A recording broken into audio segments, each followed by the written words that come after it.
old saying that until you deal with the problem will continue to deal with you. Until you deal with the problem will continue to deal with you. This boy, upon being set free, I believe was really scared to death because they'd only seen him one way. And sometimes we deal with things in life that we have accepted our identity to be something that it's not. And we're scared to death of what life would be like not living in that situation, not living in that struggle. And I'm going to tell you this morning, I want to expose the enemy for just a second. What he's trying to do is he's trying to tell you, and he's trying to confuse you between your scars and your identity.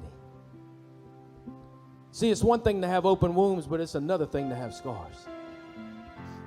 And I believe that boy had scars on his wrist where he was chained up.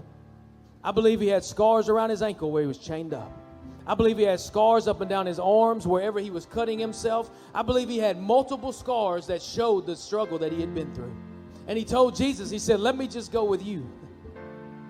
Why? Because when I'm with you, I feel my identity.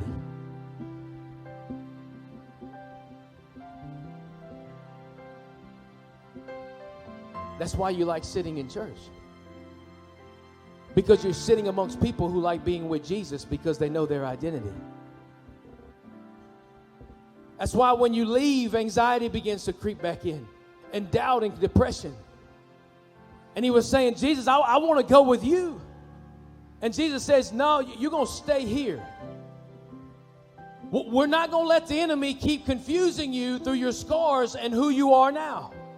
But you're going to go back to the village and you're going to tell everything to everybody about what God's done for you.